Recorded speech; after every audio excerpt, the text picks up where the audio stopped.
So hi, and in this video I'll try to continue with my revision of passive circuits. And in this video I'll try to revise second order circuits, and the topic for this video in particular being LC circuits. And I think there might be one two problems that might be pending since the last few videos that I've made, and maybe we'll try to address them towards the end if time permits. So without any ado, let's start with the revision for this video. So, so LC circuits. So basically, first of all, this is not some hard and fast rule. This is just some very informal thing that I have just defined for myself because it just helps me to get some formula and all quickly to my head. For example, when you have a series LC or RLC circuit, then I have kept it in my mind that inductor is the father or inductor is Bap. Like it is funny and ridiculous also, sounds ridiculous, but why I have kept this mental model in my head, realize it later also in revision, but now also how we can realize this is that, like, first of all, here only I have plotted the transform, so we can see that in the denominator there is an additional inductor term. Whereas in parallel circuits, I've said that capacitor is father or Bap, and here we can see that there is a capacitor as the additional divisor term in the denominator. Here also, in step response, we have divided it by the impedance of inductor, and here in the step response, we have multiplied it by the impedance of a capacitor. So all these things are the reason why I have set this mental model in my head. And one more thing, we realized the importance or for me particularly why that I have learned it this way in RL when we revise RLC circuit. Okay, without any ado, let us start. So in L, you can have like two simple configurations. One can be a series circuit and one can be a parallel circuit. Now, for a series circuit, if we apply voltage, if we apply some voltage at the input, we know that the quantity of current will be same in series. So it makes more sense that if that we make ourselves concerned with the current response, because once we know the current, from that alone we can easily identify what will be the voltages across the inductor and the capacitor, right? For example, if I define this capacitor's output voltage, this capacitor's output voltage as my output, it is fine, and I can find using this also I can find the output voltage across the inductor, and then I can find the current. But using current, I can directly get the output voltage across these two guys. So that's why we typically just for timing we'll just find the current through the series network. Similarly, for this parallel network, we are just pumping a current and we are just finding the voltage across the inductor and the capacitor. We can do it in other ways also, but these conventions are simplest. Others are also simple, but for time being, we'll stick to this. Other things we already know is that we already know these basic relations that V is equals to uh, SL inverse times I. So we already know that this S for pure sinusoids, this S is basically plus J or 90 degree, right? And when we'll divide it, it means minus J or minus 90 degree. So we know that in an inductor, the voltage will basically lag the current, right? The voltage will basically lag the current. That's the basic idea. And similarly, in a capacitor, the voltage will lead the current by 90 degree. I think these are not that hard to visualize. Here also I mentioned the same thing, that the voltage in an inductor, what I've written that voltage as compared to voltage, the current is a 90-degree lead. It's more or less the same thing only because you can express current as what? I is equals to what? You can write it as SL times V, right? And so here we are seeing that current is a 90-degree lead in inductor. So that's the same way of writing it, right? But I don't think that these things really need to be memorized. You can just quickly get it at the back of our hand, right? So it's not a big deal. So one thing that we can just keep in our head is it's very simple really, that the voltage in an inductor will lag the current, right? So these are not very great things to memorize. Now let us just quickly try to come up with a transfer function of these two guys. Here we can clearly understand that it's a second order circuit, and here we know that a general second order transfer function is of this form. S square plus 2 omega naught eta S plus omega naught square. This is the general denominator of a second order transformation, right? And on top, you can have some constant, maybe say k, which basically determines your DC gain, right? But this is the main general expression, the denominator, right? Now, here, we know that since R is equals to 0 in the series circuit, and for the parallel circuit, R is equals to infinite. So in both the cases, basically, what we are trying to imply is that the damping is 0. So we can get an intuitive feel that the transfer function of this guy will not have any S term. It will only be have some S square term, and it will have some constant square, right? That is some intuitive feel that we can directly get about the transfer function of the circuit, right? Again, when I said that R is equals to infinite and for this parallel circuit, no damping will be there is quite understandable, because if R is some finite value, then some current will also leak through the resistor, right? And thus these guys will miss out on the current, and thus they won't be able to charge fully. And thus the energy also won't be fully able to accumulate on these two ways. That's the basic idea, that if resistance is infinite, or basically we're removing the resistor from the circuit, then the damping here will be removed. Right, so that was the idea I wanted to convey. Now, again, it's quite simple to sketch the transfer function of these two circuits. So, do we need to memorize it? I will say it's not really necessary. Like, for example, for a series circuit, if you want to find the transfer function, we are defining it as I by V. So, what you can simply do is that you can just write the admittances, right? So, you can just write that SC plus 1 by SL, and then if you really try to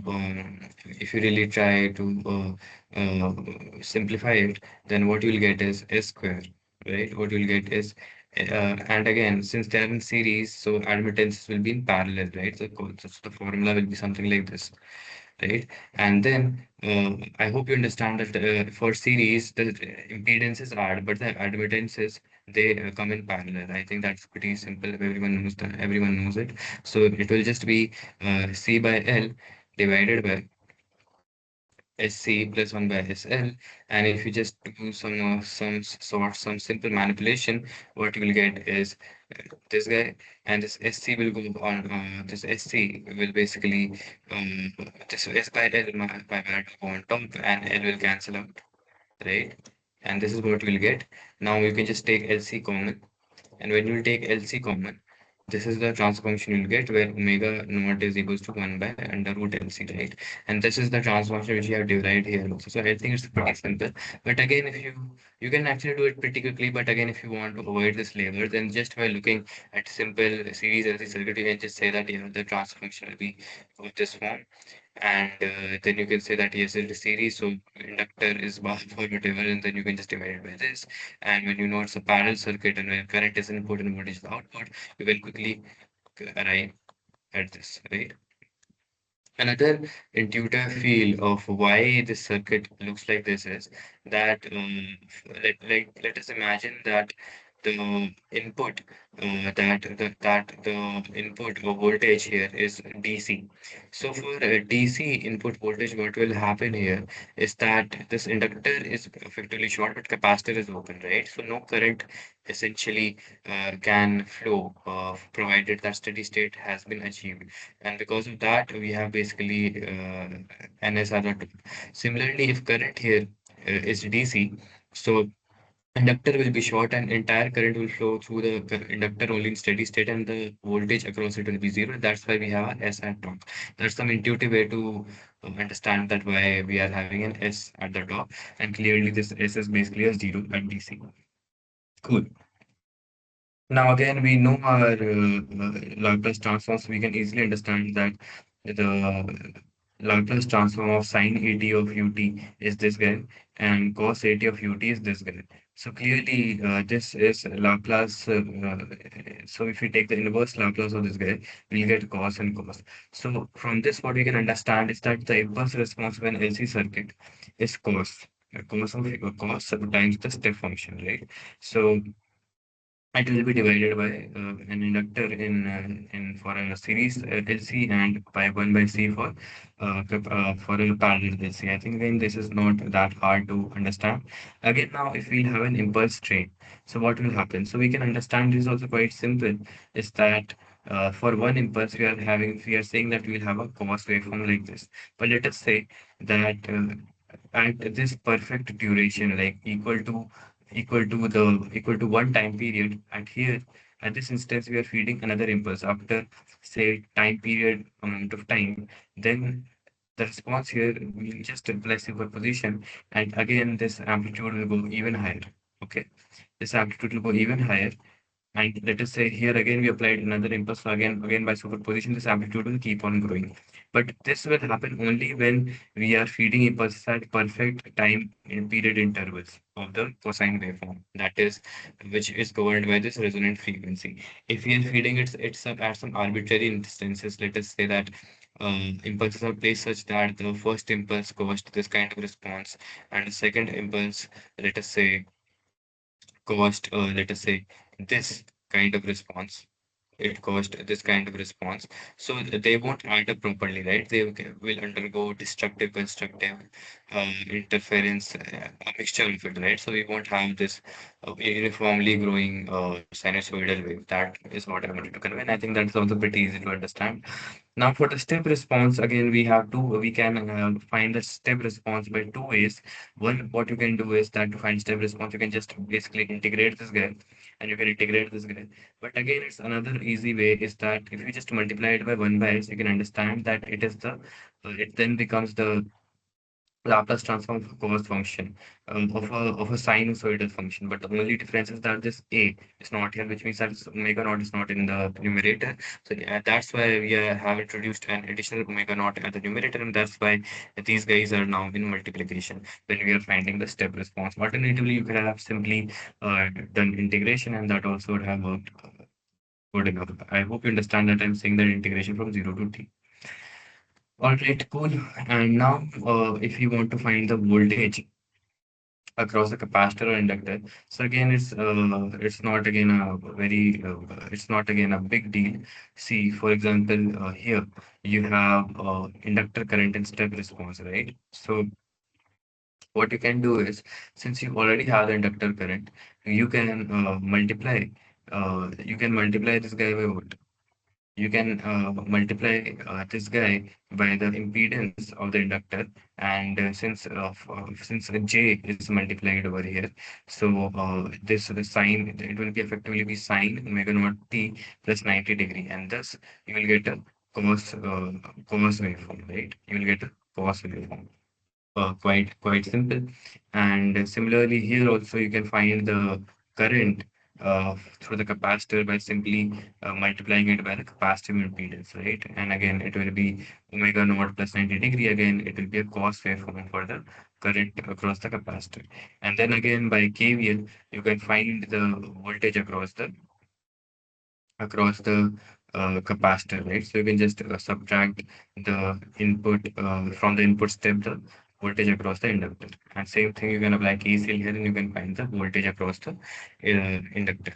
And here, again, that's why I say that use that bar analogy, because here in step response, we can easily find the voltage across the inductor by multiplying the current in series with omega naught L. But if you would say that, okay, let me find the voltage across the capacitor by simply multiplying it by 1 by omega naught C, then you won't be able to arrive at the correct answer, because if you just multiply it by 1 by omega naught C, what will happen is that that this guy will vanish, but this will be a simple cosine term. But in reality, it is 1 minus cos term. As you can see, it is this kind of waveform. Why is this so? Is something that if anyone is watching, I encourage you to think about it. But anyways, we'll address it later on. Great. Now, again, if we have pulse response to an LC circuit, again, we can apply superposition. We already understand that to a step input, again, the output is more or less sinusoidal only. And so if we have pulse response, the same guy will be shifted and will have opposite phase. and thus we can add these up accordingly and get our desired response. Now, the response to LC circuit to periodic input is what we are discussing, and here in example we are taking a parallel LC circuit. So here again, if you have a periodic input, for example, sine omega xt, so here again we can just solve it in Laplace domain, and by solving it in Laplace domain, again we can have two cases. The frequency of the input sinusoid is equals to that of our resonant frequency. So the overall output that we get is that of a growing sinusoid. And this is the basically the waveform of this. Again, I won't go into the calculation of it. We can actually easily get that done because when we multiply these two guys, this is the transfer function we get. And if we apply just this property, that t times xt, the Laplace transform of this guy is this. Right, the Laplace transform of this guy is this. So just by applying this rule, we can easily get to this conclusion that the resonant frequency and the input frequency match, then we'll just have a growing sinusoidal output. Whereas for case two, we'll just again, if we solve it, I won't go into the mathematical calculation. We'll just get this kind of a response, which will kind of look like a AM modulated wave, right? Now, coming to more scenarios. Now here we are talking about step response of LC example series. Okay, so here what we are basically saying is that in this current output that we get to a step response in a LC series circuit, this again we should realize that this is still a transient signal. This is not a pure steady state sinusoid. Okay. Why? Because a pure steady state sinusoid must exist in all time. But what we know is that since this gets multiplied with UT, so it only exists in positive time. So we don't really say that it's the pure steady state sinusoid. We say it's a transient signal. Now, uh, this is that now this impedance formula that the impedance of a capacitor is 1 by j omega c or impedance of an inductor is j omega l. We say this is true only for pure sinusoidal wave, which that is basically a phasor alternatively, right? So, and in Laplace transformation, we know that S is equals to this decay factor plus the actual frequency, where this guy is in Nep per second. So if this decaying, if there is no decay, if this decaying is zero, that means that there is no transient because that basically that waveform will basically behave as steady state only because it can never decay. So at that particular point of time, we can actually use S is equals to j omega, right? So when we are saying that the voltage across an inductor is IT times j omega L, that argument is actually essentially wrong. And what we should actually be writing is that Vn is equals to Is dot Sl, right? This is how we should actually be solving it. So now this actually answers the question that that I just basically posed at the top, that why we can't just simply multiply omega naught c or to the omega naught 1 by omega naught c to the current that we derived for the step response to get the voltage across the cap, right? So this is something that I wanted to talk about. So this is something that I wanted to talk about. So now that we have this context, let us go back to the scenario, and now we know that to find the voltage across an inductor also simply multiplying it by j omega naught L is not the correct approach, right? Now that is something which we understand. So we now understand that we need to basically multiply this guy with S of L. Okay. Now that we understand this, that we need to multiply this guy with S of L. So it's even more easier to do it in Laplace domain, right? And we already derived we can all easily find its Laplace transform. So what we'll be writing is 1 by L S S square plus omega naught square, and we'll just simply multiply it by this guy, right? We just multiply it by S times L. So L and L will cancel each other out. And what we'll have is S square by S square plus omega naught square, right? This is what we will get. And now we can just write, if I just simply apply some basic manipulation, what I'll get is 1 minus, uh, I'll have omega naught square, omega naught dot omega naught by s square plus omega naught square. And now I can just take the inverse of this guy, right? And then I'll get my answer. But I think I have done some mistake in basically formulating my argument. What a mistake I done? Yeah, I figured out my mistake. So it was silly mistake. Again, I took the Laplace of sine as s by. So that's the mistake that I basically did. The Laplace transform of this guy is omega naught, right? Omega naught by this guy. So it is basically multiplied by this. And what we are saying is that we should multiply it by SL. So now what will happen here is that omega naught will cancel, L will cancel, and now this basically reduces to a Laplace transform of a cos signal, right? It reduces to that, and thus we are getting the voltage across the inductor as a as a cos waveform, as we can see over here, right? So that is something that we can understand. Similarly, now we can find the voltage across the capacitor also. So what will happen again? So what will happen again here is that we can just say it is just omega naught s square plus omega naught square 1 by omega naught L, and we'll just multiply it by the which is 1 by SC, right? So this is what we will multiply it by, and by doing this, what we'll get is that LC, basically 1 by LC is basically what it is, omega naught square, right? It is omega naught square. So basically omega naught will cancel omega naught, and we'll have omega naught square at the top. We'll have omega naught square at the top. And now what will 1 by SC do? In time domain, it is basically just acting as an integral, right? So you can just integrate the equivalent expression for this guy and in time domain, and thus we get this 1 minus cos term, right? And the same thing can be extended here also. So the initial argument that we posed, that we can just simply get away with multiplying G times omega L.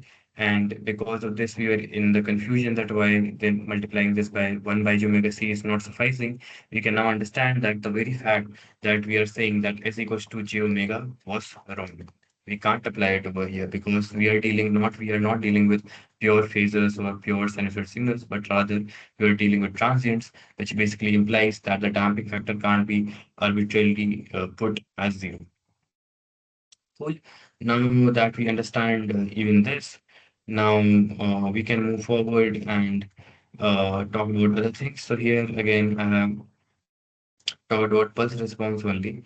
And here what I'm saying is that the response, if we can basically adjust the period of this or the time period of this pulse or the width of this pulse accurately enough such that it is equals to 2 pi times the resonant frequency, the response to this guy will be just a single sinusoidal pulse, which is quite crazy if you think about it, because for any other D, the sinusoid will can probably extend up to infinity, right? So that's the idea. Cool. Now here I have talked about some general second order transfer functions. So here I have just talked about a low pass filter. Here I talked about a high pass filter. Here I've talked about a band pass filter. And here I just talked about a general second order system.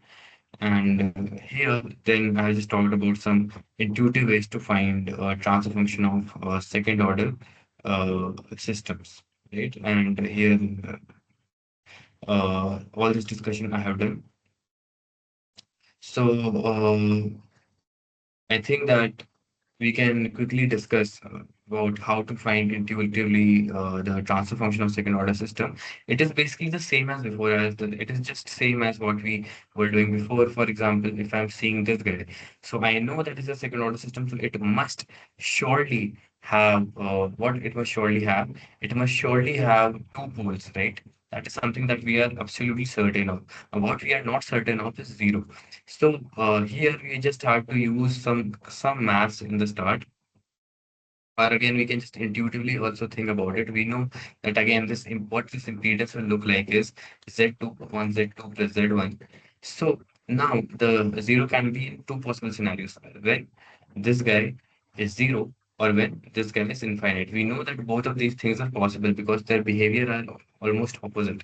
So at one scenario, at DC, what will happen is that at DC, this guy is zero, whereas this guy is infinite. And so we can understand that basically it gives us two sets of zeros. That that is what I want to convey, because the condition that how we had built it was that this Z2 must be zero and this Z1 must not be equal to zero. So that's satisfied, right? This contributes 1 0. Similarly, we can say that Z1 is equals to infinite, but Z2 must not be equal to infinite. This condition is also satisfied. So when these both conditions are satisfied, we can from that understand that there are two zeros in this circuit. We can again solve this mathematically also, and we'll find that the numerator term has a square term, but was an intuitive way to figure out that whether this circuit has two zeros or not.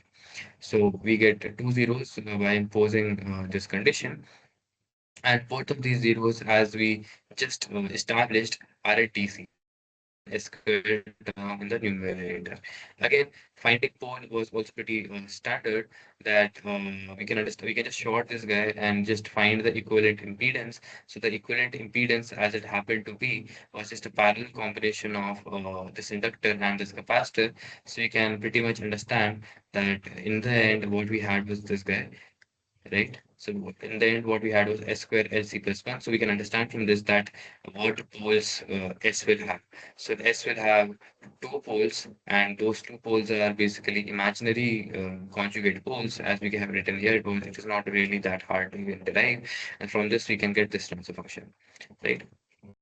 Again, here I have written something that to know zero in a purely LC circuit, what we can do is to just check the response at h equals to infinite. And if that infinity, at infinity, that response is not equal to zero, then zero is present. Again, I think that is something which we can understand, is because if you just see this circuit, if the circuit has some pole over here, right? Let us say it has some pole at the same location maybe. And here we have some stuff written. So at infinite frequency, this transfer function will tend to zero only, right? Unless there is some term here, which is basically out there to cancel out the effect of this guy blowing up to infinity. That is the main idea here. Cool. So now let us also quickly try to find a transfer function of this guy. Again, I think we can easily understand that this also is a second order system, because these capacitors can still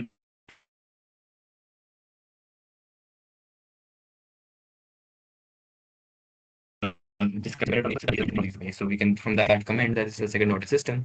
And again, the approach is pretty much the same that we first said, that what we first said, that it's one way SC. So what we said, that let us say that the frequency is at infinity, but at infinity it obviously does not count for zero. So the other approach was that we tried to check whether this guy will go to infinity, which it did, and from that we again found two roots, and from that we established two zeros, and so we can easily find by shorting this guy. And this factor we found by imposing the condition that what value the circuit will yield at DC. Again, you can understand that at DC, what will happen is that capacitor division will come into picture, and thus we'll have this as the transfer function. Again, simple, quick, and easy to derive. So basically, this basically wraps up the division for pure LC circuit.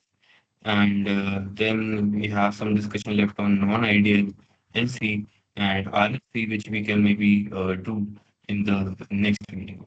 And we maybe some topics that we left this time also we can discuss later in the next video. So if anyone is watching, thanks for watching, and maybe I'll see you in the next video.